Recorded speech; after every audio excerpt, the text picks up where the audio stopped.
Hello and welcome to Context Clues, to the video of understanding words by using the words that surround them in the text. So today we're going to learn how to understand certain words by using our context clues in the reading.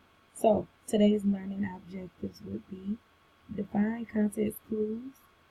Number 2, list and define types of context clues.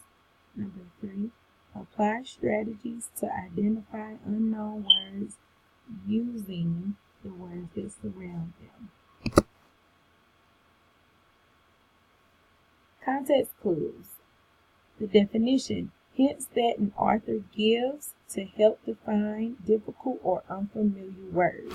So basically, context clues are those words that we have to use in the text in order to find out what a particular word means, or using examples in different clues that surround that particular word to help you understand what a word means.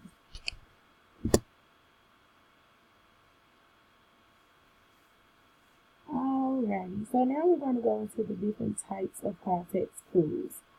So we have 3 different types of context clues we're going to learn about today, and that is synonyms, antonyms, and inference.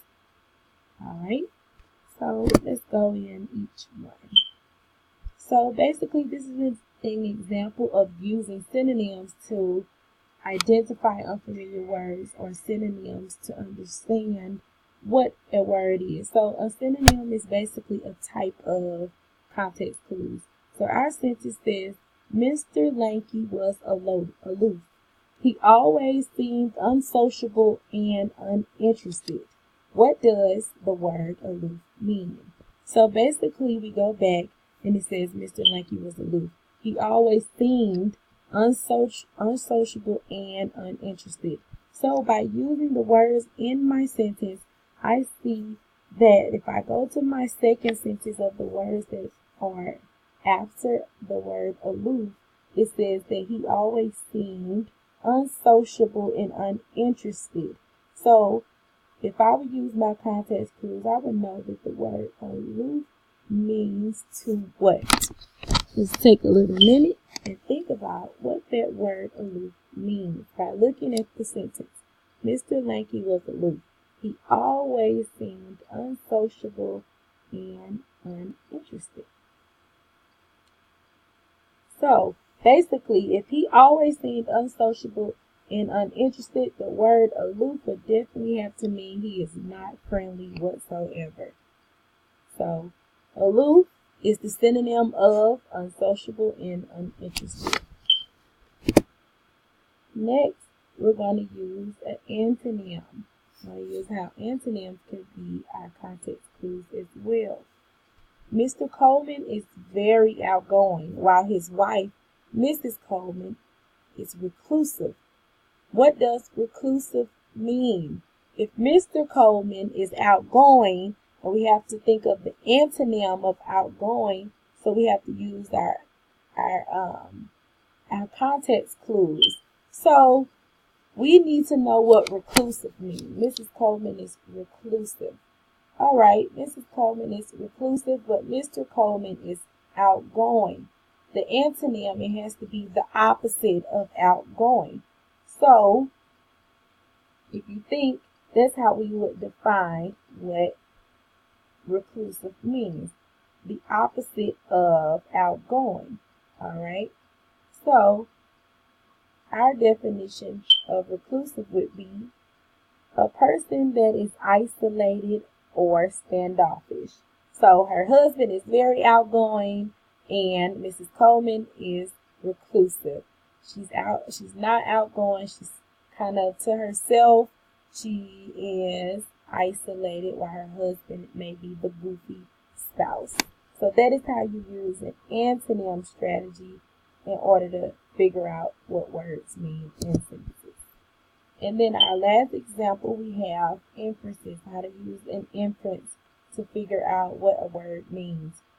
The sentence says, many farmers are exposed to dangers of lethal insecticides. Those who spray plants without adequate protection have been known to die. Okay, so that's kind of crazy. We don't want to think too deep in this sentence, but it says, what does the word lethal mean?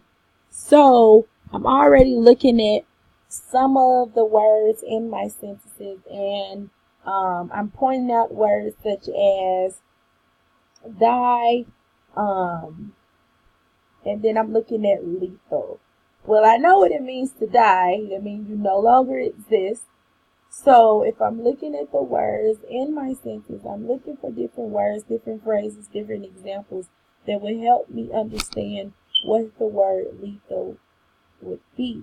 So if I can almost fit, thinking, the word lethal, if many farmers are not using proper protection to cover themselves from insecticides and they're dying, then the word lethal is to be defined as fatal, deadly.